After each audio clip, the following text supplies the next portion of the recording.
Good morning students. संस्कार Bharti PG college की online classes में आपका स्वागत है। आज हम BA part second public administration के पेपर फर्स्ट प्रशासनिक संस्थाएं में टॉपिक नौकरशाही की भूमिका, जिसे इंग्लिश में कहते हैं रोल ऑफ ब्यूरोक्रेसी। तो प्रशासन में नौकरशाही की क्या भूमिका होती है, ये आज हम पढ़ेंगे।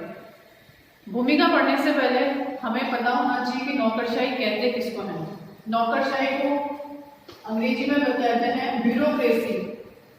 ब्यूरोक्रेसी कहते हैं, ब्यूरो का अर्थ होता है कोई भी सरकारी विभाग या संभाग।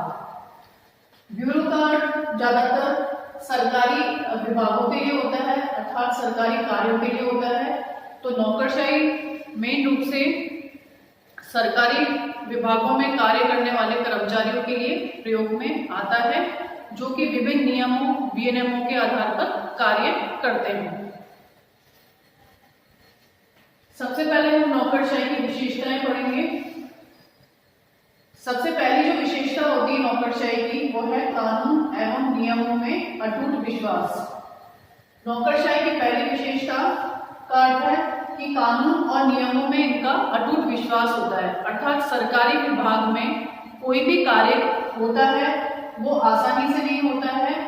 सरकारी विभाग में यदि कोई भी व्यक्ति अपना कार्य करवाने जाता है तो उसे काफी प्रोसेस से होकर गुजरना होता है। ऐसा नहीं है कि आप सरकारी विभाग में जाएं और कोई भी कर्मचारी आपका कार्य आसानी से कर दे। वो आप उनकी पर्टिकुलर फाइल बनती है, उसके अकॉर्डिंग वो प्रत्येक विभाग में जाती है और उसके बाद आपका कार्य होता है। तो विभिन्न कानून एवं नियमों के अनुसार ही कार्य होता है। दूसरी विशेषता है प्रत्येक पद के लिए निर्धारित सत्ता। नौकरशाही में प्रत्येक पद के लिए निर्धारित सत्ता होती है, अर्थात यदि एक जिले में काम करने वाला जिला अधिकारी है तो वो अपने स्तर पे ही कार्य करेगा, अपने क्षेत्र में ही कार्य करेगा। इसीलिए कहते हैं कि प्रत्येक पद के लिए निर्धारित सत्ता होती है। तो जिला कलेक्टर अपने जिले के लिए कार्य करेगा। तीसरा है प्रावधिक विशेषता। प्रावधिक का मतलब होता है टेक्निकल। कुछ नौकरशाही में कुछ विशेष पद होते हैं या कुछ टेक्निकल से इंजीनियरिंग के पद होते हैं या आर्किटेक्ट के पद होते हैं। उनके लिए एक पर्टिकुलर विशेषता होती है, अर्थात प्रावधिक विशेषता के लिए अलग से रिक्रूटमेंट होती है, ट्रेनिंग होती है। तो जो तीसरी विशेषता है वह है प्रावधिक विशेषता। चौथा है सत्ता का आधार राज्य व शासन का कानून। कहने का अर्थ है कि जो भी सत्ता होती है, सत्ता में जो भी व्यक्ति होता है या कोई भी राज्य है, उसमें जो भी कार्य होगा वह कानून के अनुरूप होगा। पांचवा है आजीविका अर्जित करने वालों का समूह। लोक सेवा में ज्यादातर ब्यूरोक्रेसी में ज्यादातर लोग इसलिए आते हैं कि उन्हें जनता की सेवा करनी होती है। साथ ही साथ एक आजीविका अर्जित करने वाला समूह भी माना जाता है नौकरशाही, क्योंकि उन्हें उनके बदले वेतन मिलता है, जिससे कि वे अपने परिवार का पालन पोषण करते हैं। सिक्स्थ विशेषता है कागजी कार्रवाई। जो नौकरशाही होती है उसमें किसी भी सरकारी विभाग में यदि आप जाते हैं तो वहाँ आपकी जो है फाइल बनती है, अर्थात कोई भी कार्य आपका वर्बली नहीं होता है कि आपने कहा और आपका कार्य होगा। पर्टिकुलर आपके कागज जो है वो जमा होते हैं, एक फाइल बनती है, उसके अकॉर्डिंग ही आपका कार्य होता है। अब हम बात करते हैं नौकरशाही के प्रकार की। नौकरशाही के 4 प्रकार हैं।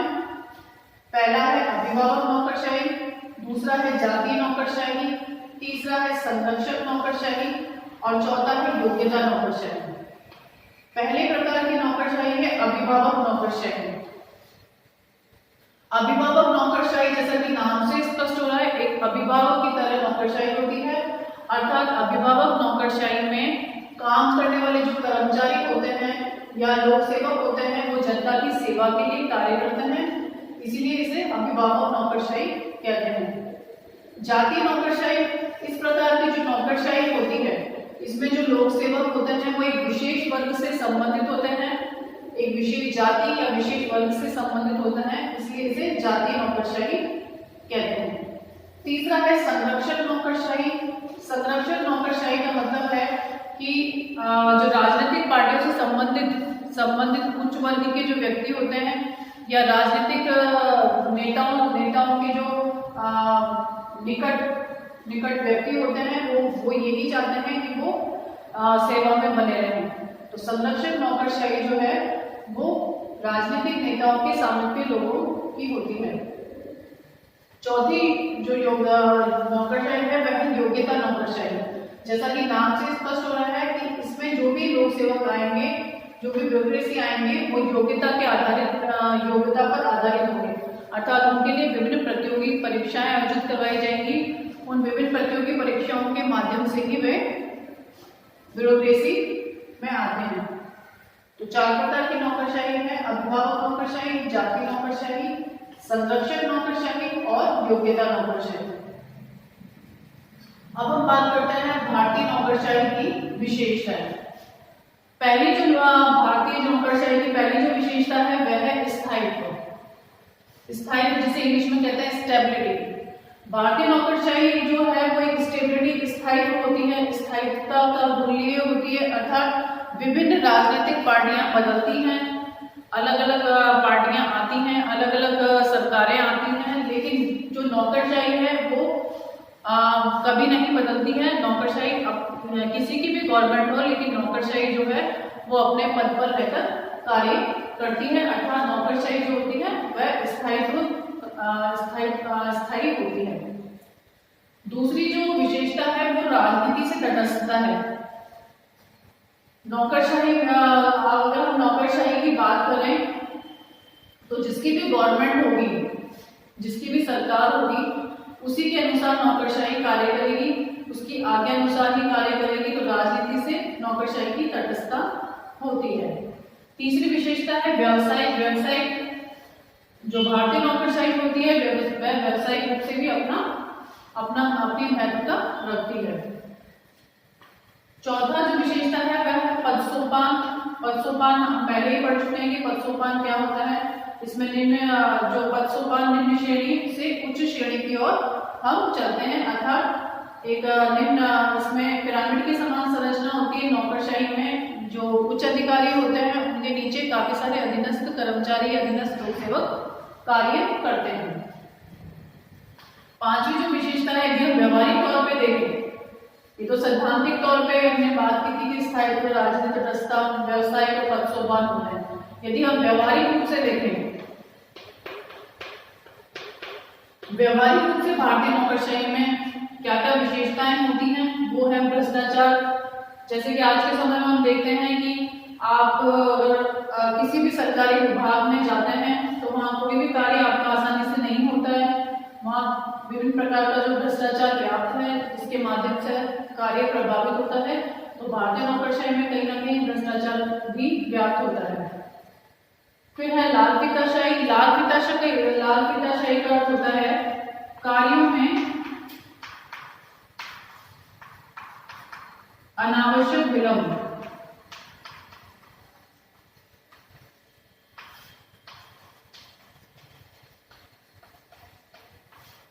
कार्यों में अनावश्यक विलंब या कार्यों में अनावश्यक देरी, आप कुछ भी कह सकते हैं। तो जो भारतीय नौकरशाही है उसमें जो भ्रष्टाचार तो हम बात कर चुके हैं। जैसे ही लाल फीताशाही होती है, लाल फीताशाही का मतलब होता है कार्यों में अनावश्यक विलंब। लाल फीताशाही एक नौकरशाही का प्रमुख गुण है। आप किसी भी गवर्नमेंट सेक्टर के किसी भी सरकारी विभाग में जाते हैं तो वहां आपको अपने कार्य को कराने के लिए काफी चक्कर लगाने होते हैं। आपका कार्य एक बार में नहीं होता है, अतः आपको कई नियमों और कानूनों से होकर गुजरना होता है। तो ये जो लाल फीताशाही की वजह से आपका कार्य जो है वो समय पर नहीं हो पाता है। फिर है विशेषज्ञों की उपेक्षा। जो नौकरशाही होती है उसमें हम सभी कार्य जो होते हैं वो कुछ सामान्य के द्वारा भी किए जाते हैं और कुछ विशेषज्ञों द्वारा भी किए जाते हैं। तो कुछ विशेष कार्य करने के लिए विशेषज्ञों की आवश्यकता होती है, तो नौकरशाही में विशेषज्ञों की अपेक्षा नहीं की जा सकती है। फिर है राजनीति में संलग्नता। जो नौकरशाही होती है उनका उनका प्रत्यक्ष व अप्रत्यक्ष रूप से राजनीति में संलग्नता होती ही है, क्योंकि राजनीति के प्रभाव में रहकर ही उन्हें कार्य करना होता है। फिर उत्तरदायी सेवा संरचना, वैसे तो भारतीय जो नौकरशाही है वो एक उत्तरदायी सेवा संरचना है अर्थात जनता की सेवा के लिए कार्य करती है, लेकिन कहीं ना कहीं वो अपनी जिम्मेदारियों से कहीं ना कहीं वो प्रभावित होते हैं, जिसकी वजह से कार्य जो है वो समय पर नहीं हो पाता है। तो सैद्धांतिक रूप से यदि हम बात करें तो उनमें जो विशेषता है वो स्थायित्व है, राजनीतिक तटस्थता है, व्यवसायिक है, पद सोपान। व्यवहारिक रूप से यदि हम बात करें नौकरशाही की, भारतीय नौकरशाही की, तो उसमें भ्रष्टाचार भी व्याप्त होता है, लालफिताशाही भी व्याप्त होती है, विशेषज्ञों की उपेक्षा होती है, राजनीति से संलग्नता होती है और एक अनंतरदायी सेवा संरचना के रूप में नौकरशाही होती है। अब हम बात करते हैं भारतीय नौकरशाही के दोष।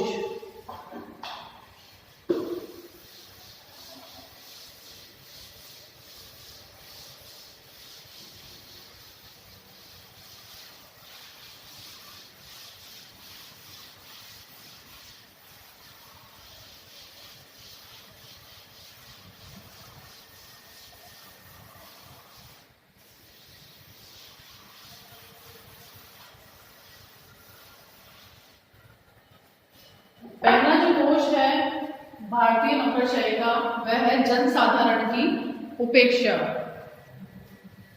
कहने का अर्थ है कि जनसाधारण मतलब जनता, जो भी लोग होते हैं देश में, जो भी लोग हैं, कई बार नौकरशाही के द्वारा उनकी मांगों की उपेक्षा होती है। अर्थात ऐसा नहीं है कि जनता जो भी मांग करे वो उनकी पूरी हो जाए, तो नौकरशाही के द्वारा कई बार जनसाधारण की मांगों की उपेक्षा होती है। तो पहला जो दोष है वह है जनसाधारण की मांगों की उपेक्षा। दूसरा जो दोष है वो है लालफिताशाही। लालफिताशाही के बारे में मैं आपको अभी बता चुकी हूँ कि लालफिताशाही होता है कि सरकारी विभागों के कार्यों में अनावश्यक देरी होना, विलंब होना, कोई भी कार्य समय पर नहीं होना। तो ये है लालफिताशाही कार्यों में अनावश्यक विलंब। तीसरा है शक्ति प्रेम। कहने का अर्थ है कि जो नौकरशाही होती है वो उन्हें शक्ति, उनके पास पावर होती है, तो वो अपने आप को एक सत्ता अधिकारी व्यक्ति मानते हैं, वो अपने आप को सर्वोच्च मानते हैं। तो कहीं ना कहीं नौकरशाही शक्ति प्रेम पर आधारित होती है। चौथी है नवीन निरंकुशता। नौकरशाही में कहीं ना कहीं निरंकुशता की भावना होती है। पांचवा है श्रेष्ठता की भावना। नौकरशाही में श्रेष्ठता की भावना भी व्याप्त होती है, क्योंकि सारे कार्य उन्हीं से होकर गुजरते हैं, तो उन्हें ये लगता है कि जो भी कार्य करेंगे उसमें हमारी इम्पोर्टेंस, हमारी महत्वता अधिक होगी। अर्थात हमें कहीं ना कहीं श्रेष्ठता की भावना होती है कि कोई भी कार्य हमसे होकर नहीं गुजर सकता। सिर्फ है आकार में वृद्धि और कुशलता में कमी। जो नौकरशाही होती है, देखा जाए तो आज के समय में नौकरशाही के आकार में वृद्धि हो रही है, लेकिन कार्यकुशलता में कमी हो रही है। कार्यकुशलता कहने का अर्थ है कि कर्मचारी तो बढ़ रहे हैं, लेकिन कार्यकुशलता में निरंतर कमी आ रही है।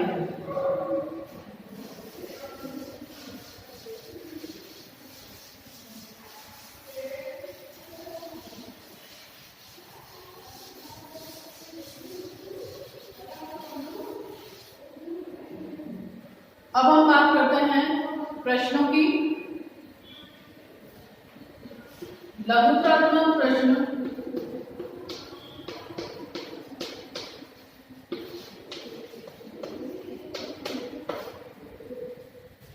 लघुत्रात्मक प्रश्न जो है, आपके पहला जो प्रश्न है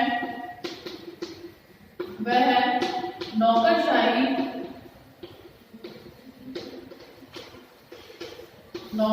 का अर्थ स्पष्ट कीजिए।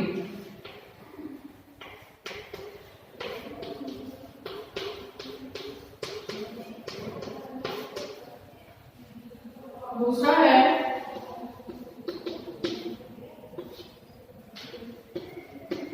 नौकरशाही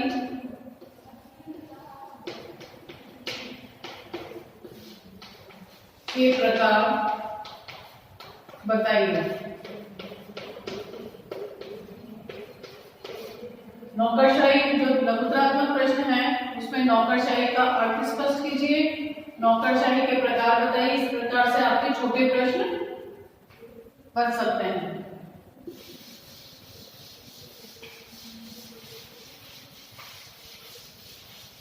अब हम बात करते हैं निबंधात्मक प्रश्नों की।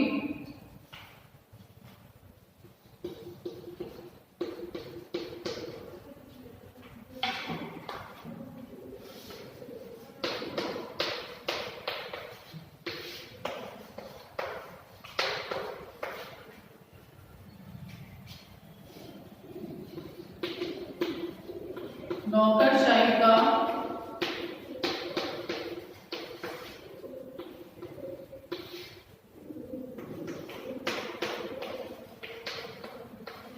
अर्थ स्पष्ट कीजिए।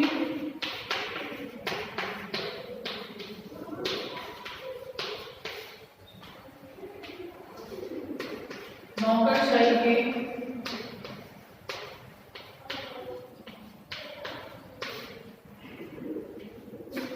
नौकरशाही की विशेषताओं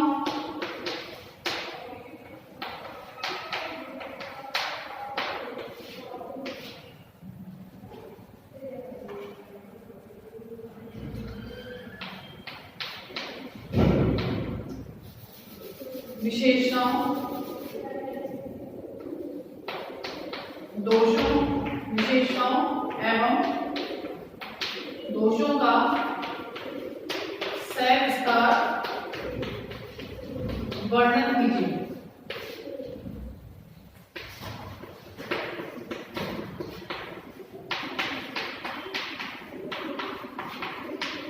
दूसरा जो प्रश्न है आपका बन सकता है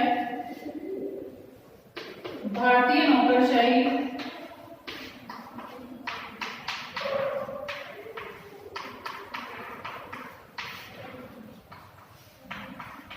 विशेषताओं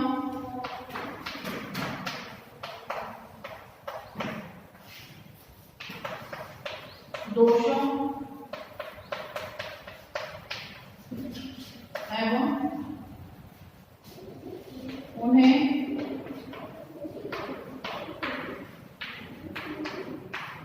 दूर करने के उपायों का सविस्तार वर्णन कीजिए।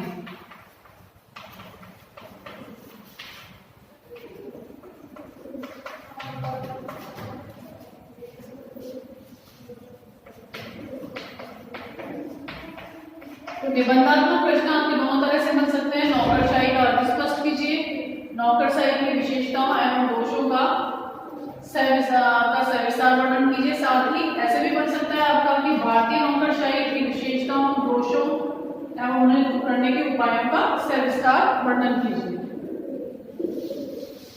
तो इस टाइप से आपके दोनों प्रकार से निबंधात्मक प्रश्न बन सकते हैं।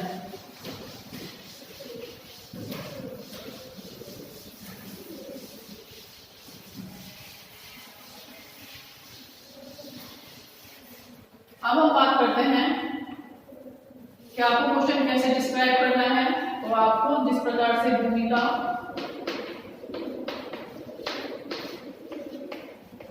प्रस्तावना,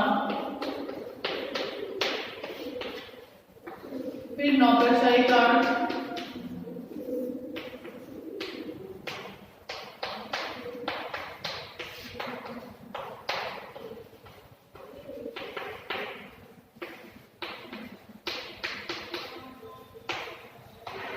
फिर नौकरशाही की परिभाषाएं,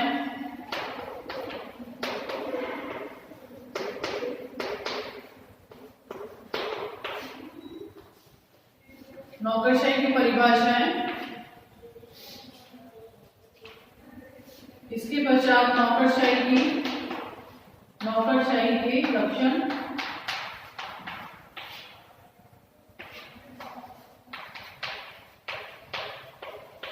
लक्षण या विशेषताएं। अगर भारतीय नौकरशाही को आपसे पूछते हैं तो आप भारतीय नौकरशाही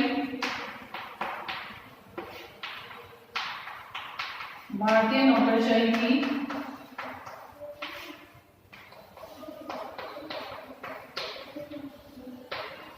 विशेषताएं, लक्षण, फिर इसके पश्चात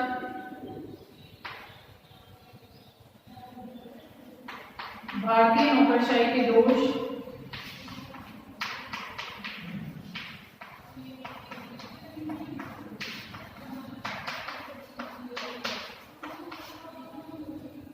फिर दोष दूर करने के उपाय,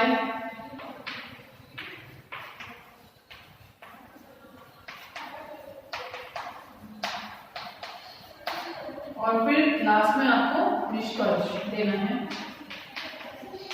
तो इस प्रकार से आपको पूरा अपना जो प्रश्न है वो स्पष्ट करना है। सबसे पहले भूमिका या प्रस्तावना लिखनी है, फिर नौकरशाही का क्या अर्थ होता है, फिर नौकरशाही की परिभाषाएं, नौकरशाही के लक्षण एवं विशेषताएं, भारतीय नौकरशाही की विशेषताएं एवं लक्षण, भारतीय नौकरशाही के दोष दूर करने के उपाय, और सबसे लास्ट में आपको निष्कर्ष से क्वेश्चन को समाप्त करना है।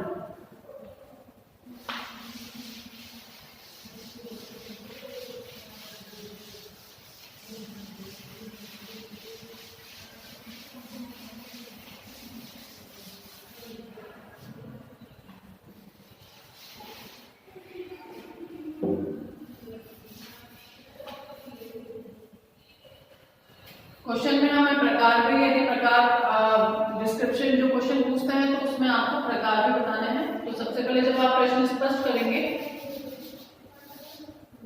तो आपको नौकरशाही की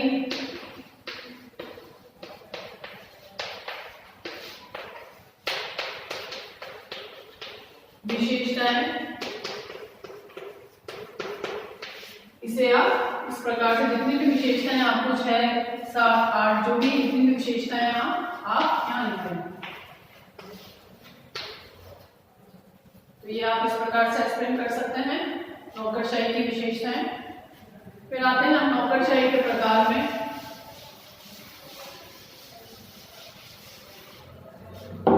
आप नौकरशाही के प्रकार लिखते हैं यहाँ।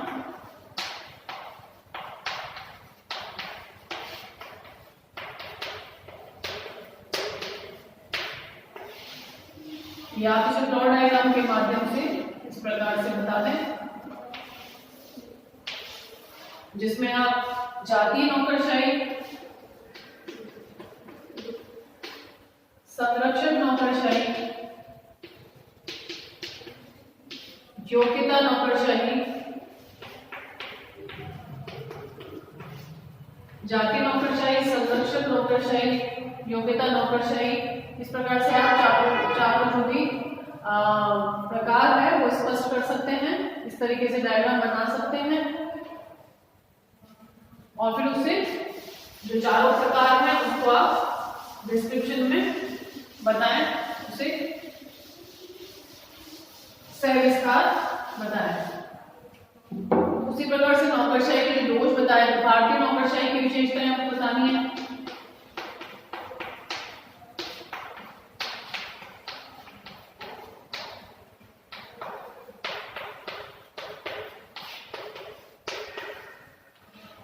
भारतीय नौकरशाही की विशेषताएं, इसे भी आप इस प्रकार से स्पष्ट करें।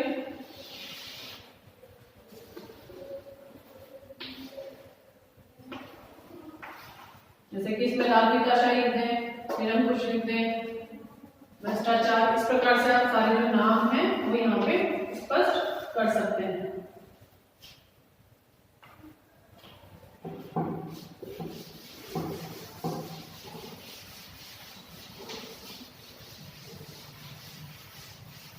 तो नौकरशाही से संबंधित जो भी प्रश्न है आपका जो भी आए उसमें डिस्क्रिप्टिव जो प्रश्न आता है तो आपको थोड़ा सा इंट्रोडक्शन देना है, भूमिका प्रस्तावना बतानी है, नौकरशाही का अर्थ बताना है, उसकी 2-3 जो परिभाषाएं हैं अगर आप देना चाहें तो परिभाषाएं दे सकते हैं, नौकरशाही के प्रकार बताएं, उसके बाद नौकरशाही के दोष, भारतीय नौकरशाही की विशेषताएं, भारतीय नौकरशाही के दोष, और सबसे लास्ट में जो आप बताते हैं कि उन्हें दूर करने के, नौकरशाही के दोषों को दूर करने के उपाय क्या हैं, वो आप क्वेश्चन में बता सकते हैं। तो इस प्रकार से ये नौकरशाही की जो भूमिका है टॉपिक वो खत्म होता है। अब नेक्स्ट टॉपिक हम नेक्स्ट क्लास में पढ़ेंगे। धन्यवाद।